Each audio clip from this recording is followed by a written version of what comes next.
말씀을 전하기 전에 우리가 함께 기도해야 할 큰 일이 생긴 것 같습니다.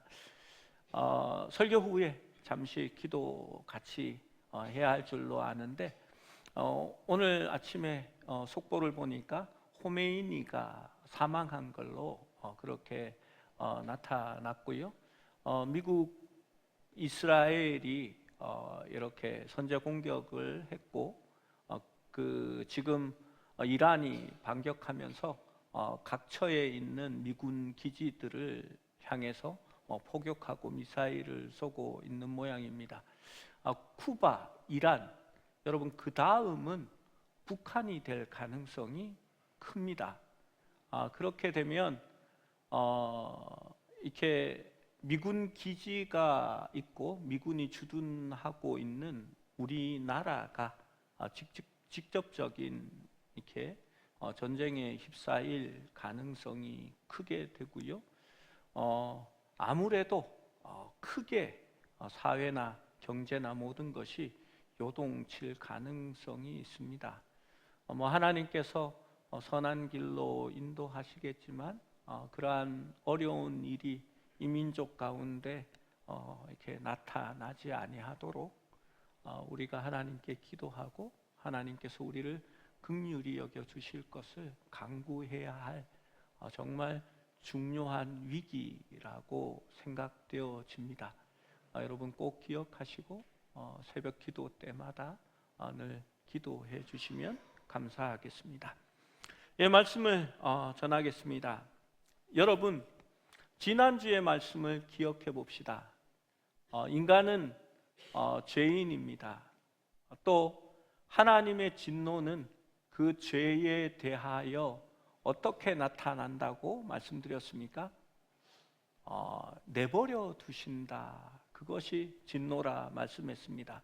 몇 주 동안에 간단한 요약이 주보 뒷면에 실려져 있습니다. 그리고 인간은 모두가 심판을 받게 됩니다. 그 심판을 면할 수 있는 사람은 없습니다. 여러분 그 죄의 기준은 율법을 보아 알 수 있습니다. 그 기준은 매우 높습니다. 왜냐하면 하나님의 의에 초점이 맞춰져 있기 때문입니다. 모든 인간은 자기가 행한 행위로 말미암아 심판을 받는다라고 말합니다.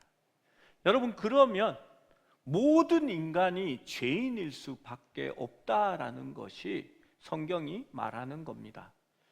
여기에서 결론을 미리 생각하고 목사님 우리가 행위로 심판받는 게 아니잖아요 라고 얘기하실 텐데 행위로 심판받습니다.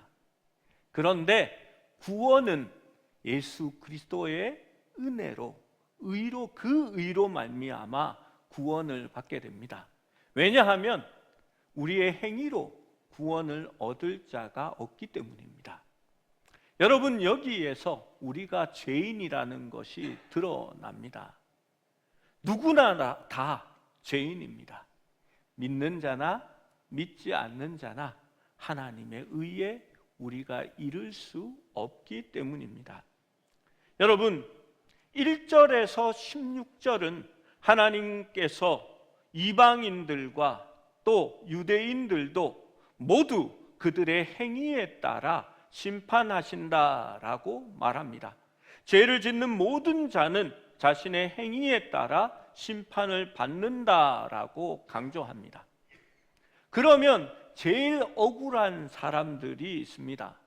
나는 거기에 동료 못해, 나는 거기에 절대 찬성하지 않아 라고 말하는 사람들이 유대인들입니다. 유대인들은 스스로 의롭다고 생각하고 자신은 구원의 백성이고 거룩한 족속이라고 생각했습니다.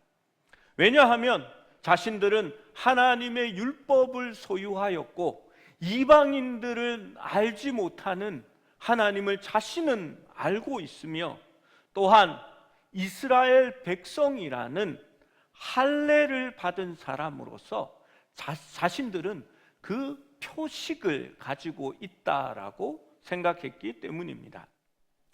그래서 바울은 오늘 본문 17절에서 24절은 율법에 관하여, 그리고 25절에서 29절은 할례에 관하여 그 유익함이 있지만 그들이 단순히 율법과 할례를 소유하는 것만으로는 아무런 유익이 없으며 그 율법을 지킬 때에만 그것이 유효하다라고 말합니다. 그러나 그것이 유효하다고 하더라도 하나님의 의에 미치는 그 의로움에 이를 수 없다라는 것이 바로 오늘 본문의 내용입니다. 여러분, 먼저 율법에 대하여 생각해 봅시다. 율법은 모세를 통하여 하나님께서 자신을 계시하신 겁니다. 여러분, 이 율법이 얼마나 큰 은혜인지 모릅니다.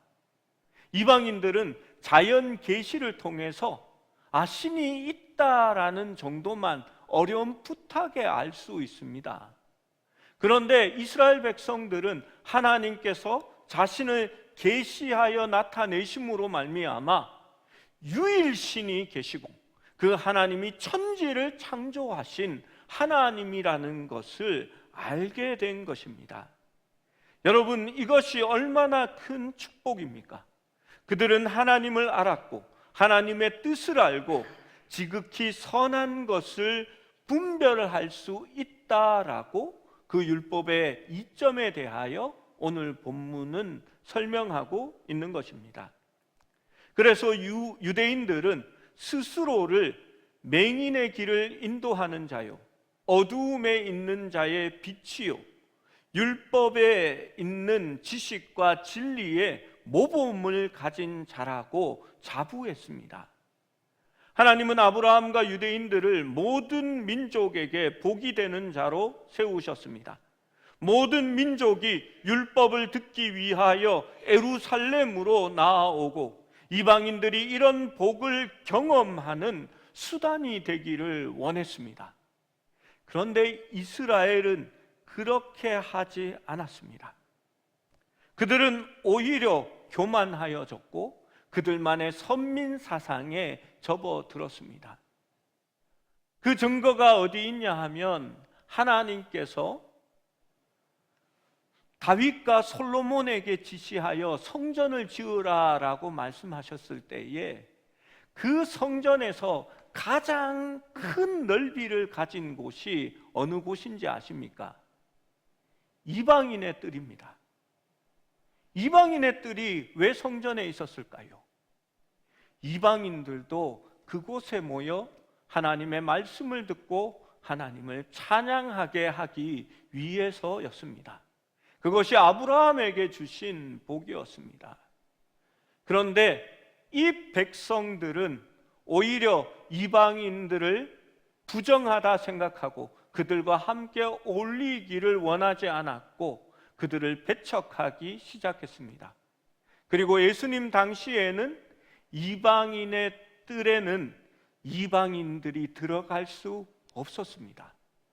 그리고 그곳에는 제사 드릴 양들을 팔고 로마의 동전을 성전 데나리온으로 바꾸어주는 환전상들이 장사하는 곳이 되고 말았습니다.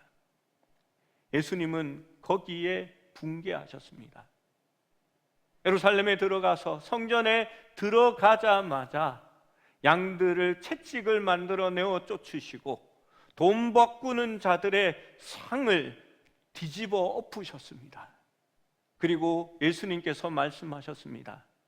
내 집은 만민이 기도하는 집이라 일컬음을 받으리라 하였거늘 너희는 강도의 구려를 만들었도다 라고 하셨습니다. 이사야 2장 2절에서 3절 말씀에는 이렇게 기록되어 있습니다. 한 목소리로 같이 읽어봅니다. 시작.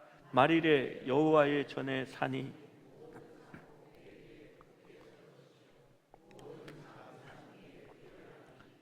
만방이 그리로 모여들 것이라.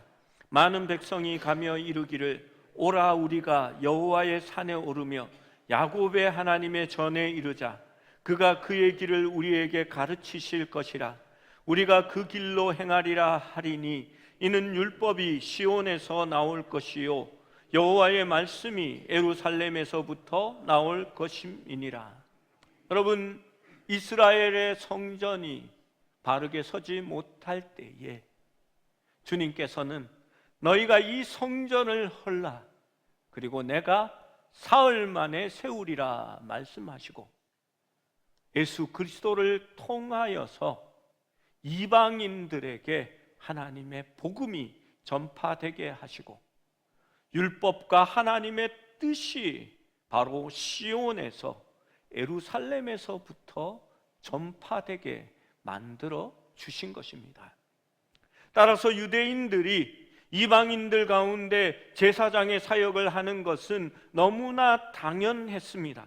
그들은 복이 되며 근원이 되어야 했습니다. 그런데 유대인들은 자신들이 맹인을 인도하는 자가 되고 또 어둠 속에 있는 자들을 위한 빛이 되어야 한다라는 것을 알고 있었지만 그렇게 하지 않았습니다. 그들의 특권은 자기 의로움을 낳았습니다. 스스로 의롭다 생각하는 유대인들은 자신들이 다른 민족보다 우월하다고 확신했습니다. 그리고 율법을 소유하고 있으므로 자신은 거룩하고 의롭다라고 생각하고 있는 것입니다. 여러분, 바울은 너희가 의롭지 않다라는 것을 말해주기를 원했습니다. 그래서 4가지 질문을 던집니다. 그것이 오늘 본문에 있는 내용들입니다. 첫 번째로, 다른 사람을 가르치는 너희가 너 자신은 왜 가르치지 않느냐라고 묻습니다. 두 번째로는 도둑질 말라 선포하는 내가 왜 도둑질하느냐. 세 번째는 간음하지 말라 하는 내가 왜 간음하느냐. 네 번째는 우상을 가증히 여기는 내가 왜 신전 물건을 도둑질하느냐라고 묻는 것입니다. 여러분, 유대인들이 율법을 자랑하지만 이러한 자랑은 율법을 어김으로써 문제가 되어지게 됩니다. 유대인들이 율법을 지켰다면 율법을 자랑하는 것은 너무나 정당했는지 모르지만 율법을 어긴 그들의 행위는 율법에 대한 자랑을 무색하게 만드는 것입니다. 그들의 불순종은 하나님을 욕되게 하였고 그의 이름을 이방인들 가운데서 비방받게 만들었던 것입니다. 그들은 하나님께 영광을 돌리고 감사하는데 실패했다는 것을 나타내는 것입니다. 그래서 유대인들이 이방인과 동일한 죄를 범했다라고 바울은 비난하며 논증합니다. 이방인들이 창조 질서에서 얻을 수 있는 그 자연 계시를 거부함으로써 하나님의 영광을 돌리지 않았고 유대인들은 율법을 통해 율법의 계시를 받았음에도 불구하고 율법을 지키지 않음으로 인해서 하나님께 영광을 돌리지 못하고 오히려 하나님의 이름이 조롱과 불명예를 갖게 만들었던 것입니다. 여러분, 우리는 유대인들과 같이 율법으로 살지 않습니다. 우리는 예수 그리스도로 말미암아 성령의 생명의 법에 따라 순종하고 살아갑니다. 여러분, 율법은 지킬 수 없는 엄청난 의였다면 성령의 법은 우리의 마음 속에서 우리가 순종함으로 말미암아 우리가 그 법을 지키고 살 수 있도록 만드는 것입니다. 여러분, 그렇다면 우리가 마땅히 성령께서 우리를 인도하시는 대로 순종하며 살아야 합니다. 그런데 지금도 우리에게는 유대인들과 똑같은 일이 일어납니다. 여러분, 그래서 우리가 먼저 변화되고 회개하여야만 합니다. 다른 사람의 죄를 가르치며 하나님의 뜻이 무엇인지를 선포하는 우리가 왜 우리 자신에게는 그것을 적용하거나 가르치지 않느냐라고 묻지 않습니까? 도둑질하지 말라 선포하는 이가 왜 도둑질하느냐? 간음하지 말라 말하는 너희가 왜 간음하느냐? 우상을 섬기지 말라라고 우상을 가증히 여기는 너희가 왜 신전 물건을 도둑질하느냐라고 묻지 않겠습니까? 여러분, 우리 그리스도인이 하나님의 온전한 뜻을 따라 살지 못한다면 우리 때문에 하나님의 이름이 조롱받을 것이고 복음이 비난받게 되는 것입니다. 여러분, 그렇다면 우리가 과연 그리스도로 말미암아 성령을 따라 사는 하나님의 백성이라 말할 수 있느냐라는 것에 생각해 보아야 합니다. 두 번째는 바울은 할례에 대해서 말합니다.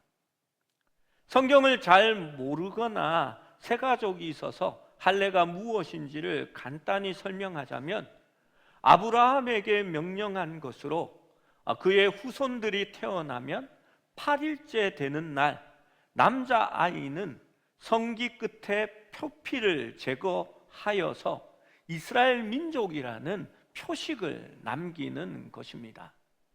여러분, 오늘날 비슷한 수술이 바로 포경수술입니다. 이 포경수술을 하는 나라가 이스라엘과 한국밖에 없다고 하지요. 이렇게 아무튼 모든 유대인들은 할례를 받게 되고 따라서 할례는 하나님의 백성에 속한다는 언약의 표징이 되는 것입니다. 그리고 이 할례를 하라는 법도 율법 안에 적혀져 있습니다. 그런데 이 하나님의 백성이라는 표시가 밖에 좀 드러나야 하는데 여러분, 이 표시를 한 곳이 가장 은밀한 곳에 있다라는 사실입니다. 여러분, 표시는요 드러나라고 하는 거지 않습니까? 이게 내 소다라고 하기 위해서는요 이렇게 소의 구멍을 뚫어서 여기에 이렇게 마크를 하나 이렇게 답니다. 그래서 이렇게 노란색 마크는 내 거고 빨간색 마크는 네 거고 파란색은 저 이웃집 김씨 거고 이런 식으로 표시를 답니다. 그래서 그 표시를 드러나게 하는 것인데 여러분, 이게 드러나지가 않지 않습니까? 미국에서 요즘 이렇게 항상 권고하는 게 어디 나갈 때면 여권이나 시민증이나 건강 보험증을 이렇게 꼭 넣어서 다니라라고 말합니다. 왜냐하면 불시에 이렇게 검문을 하고 막 총을 들이대지 않습니까? 그러니까 여기 있습니다 하고 넣으면 총 쏘는 줄 알고 총 맞습니다. 그러니까 안에 있습니다 이러면 우리 흔히 이렇게 강단에서 하기 좀 그런 말이지만 민증 까봐라 하듯이 이렇게 내놓으면 내가 누구인지를 드러내게 됩니다.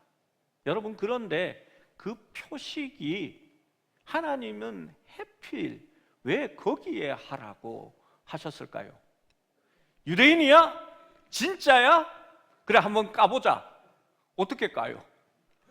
화장실 따라올래? 이렇게 해서 바지 속옷 내려! 이렇게 해서 할 수는 없지 않습니까? 바울이 말하는 게 무슨 얘기냐 하면요, 우리에게 질문을 하는 겁니다. 율법을 지키지 않는 사람이 그냥 보기에 할례 받지 않은 이방인처럼 보일 겁니다. 할례는 속에 있는 거니까요.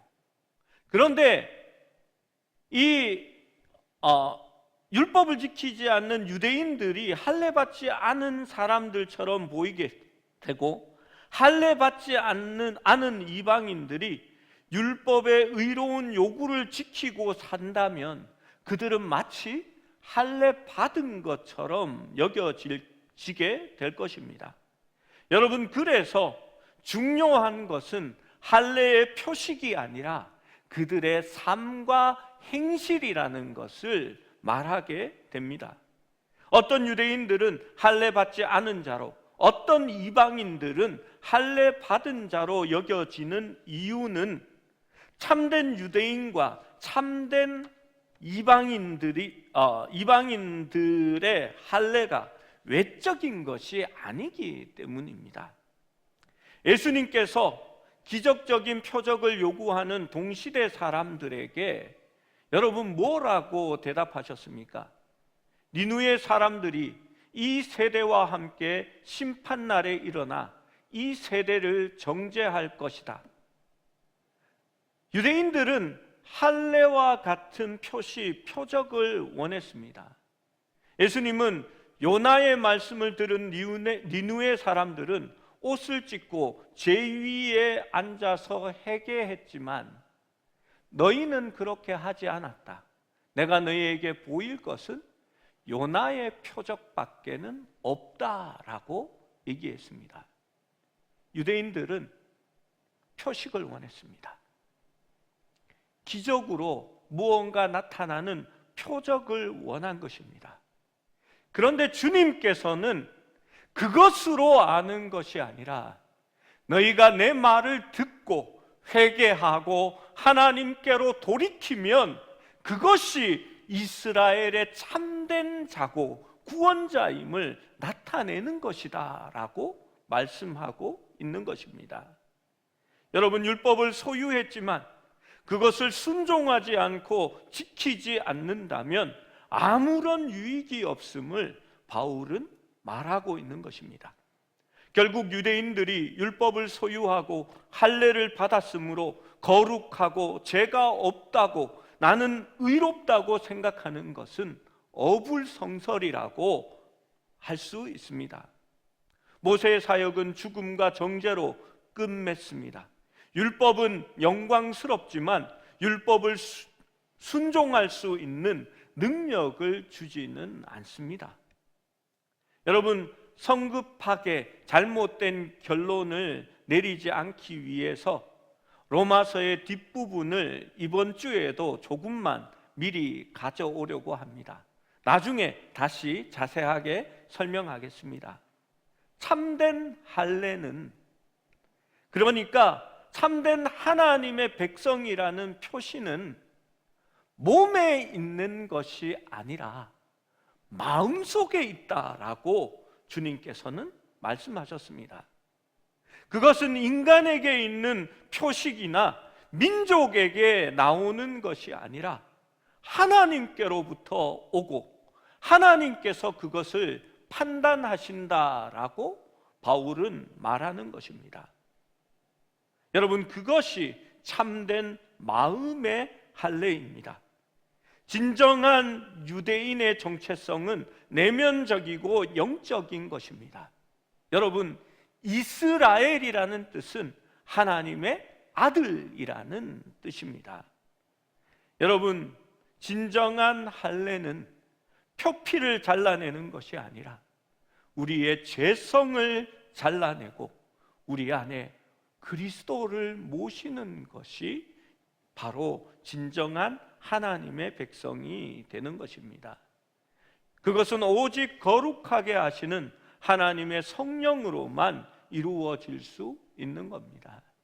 예수님께서 이 땅에 오셔서 우리의 죄를 위하여 자신을 내어주시고 부활하시면서 제자들에게 말씀하셨습니다. 내가 떠나면 내 뒤에 너희에게 성령을 부어줄 터인데 성령이 내가 너희에게 말한 것을 기억나게 하시고 또한 너희를 친히 가르치시리라 라고 말씀하셨습니다. 에레미야와 에스겔은 새 언약에 대하여 이것을 미리 이야기하고 약속하셨습니다. 에스겔의 말씀만 우리가 함께 찾아봅니다. 에스겔 11장 19절에서 20절의 말씀입니다. 함께 읽습니다. 시작. 내가 그들에게 한 마음을 주고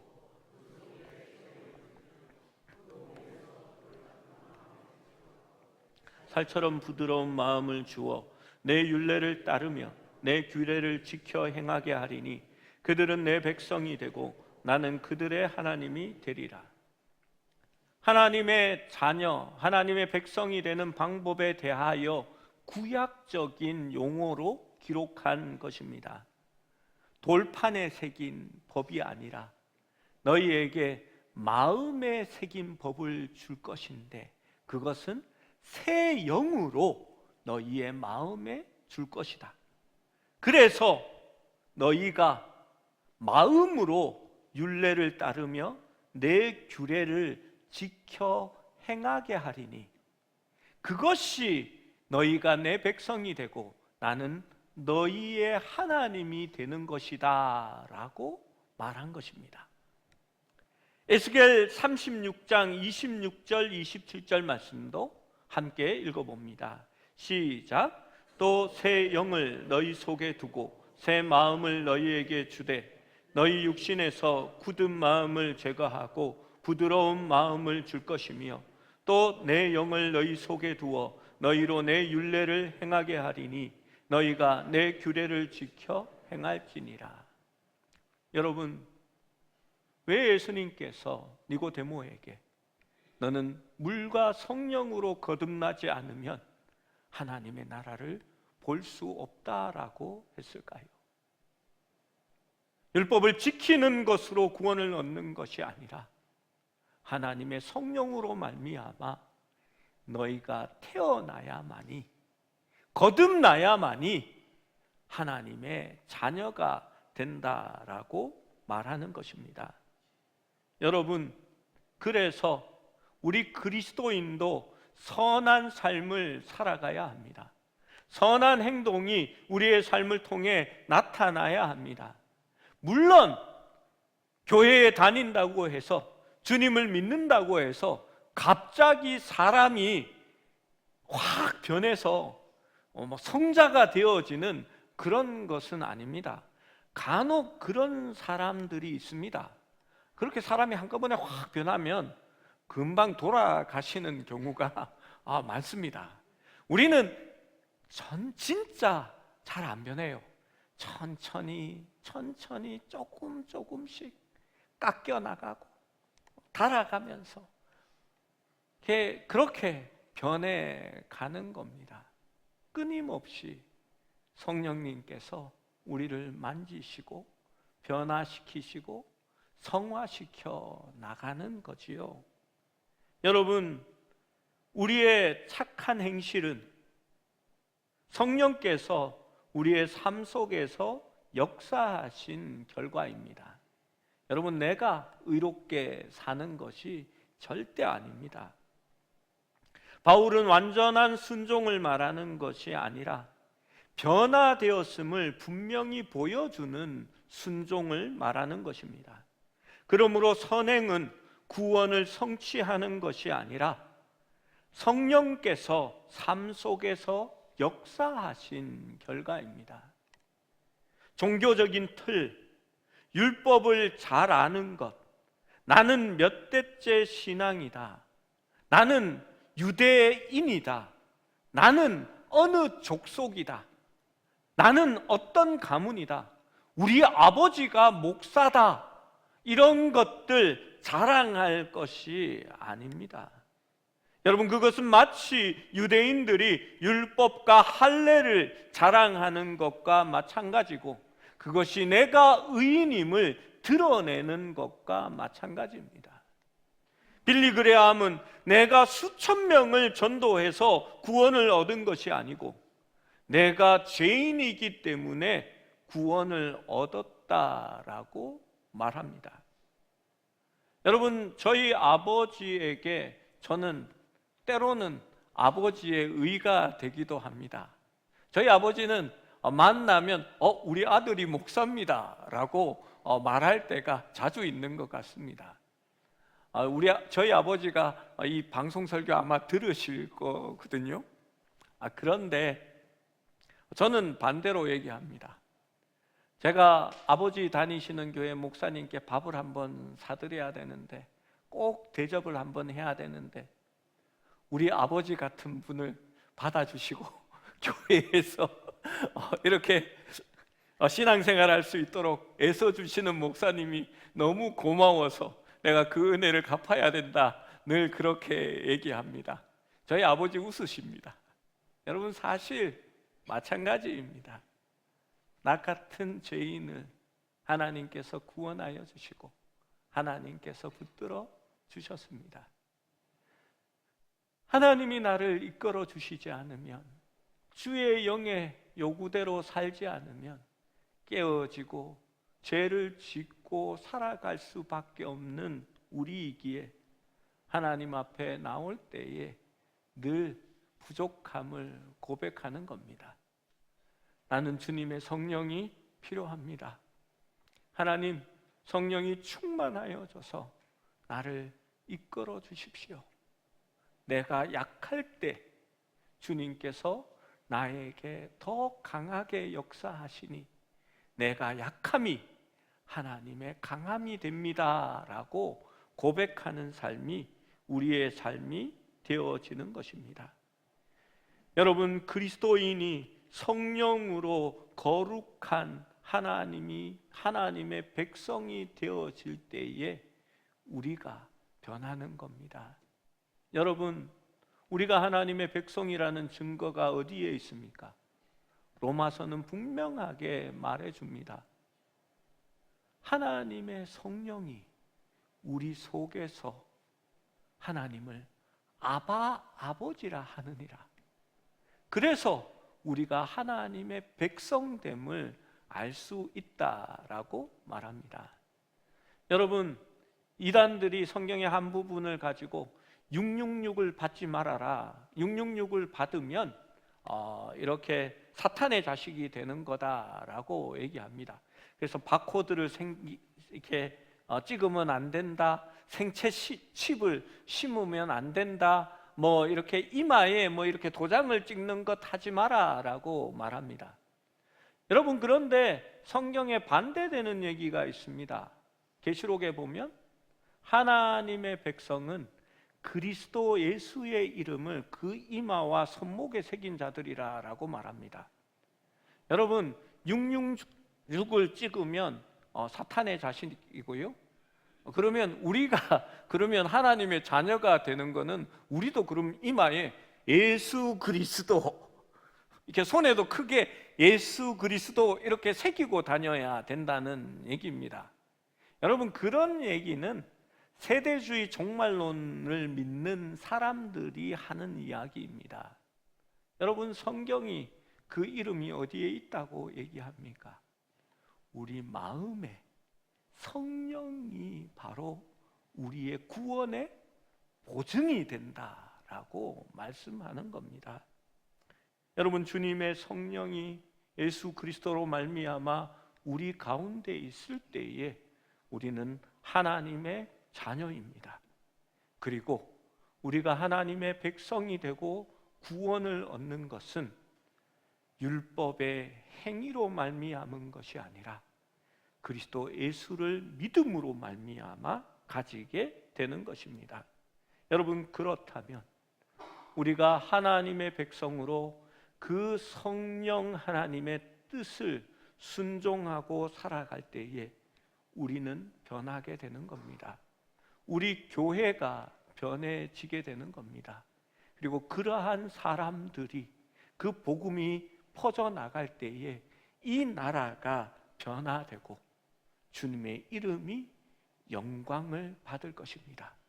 우리가 원하는 하나님 나라는 바로 우리가 변하고 교회가 변함으로 하나님의 통치 아래 순종함으로 말미암아 이루어가는 것입니다.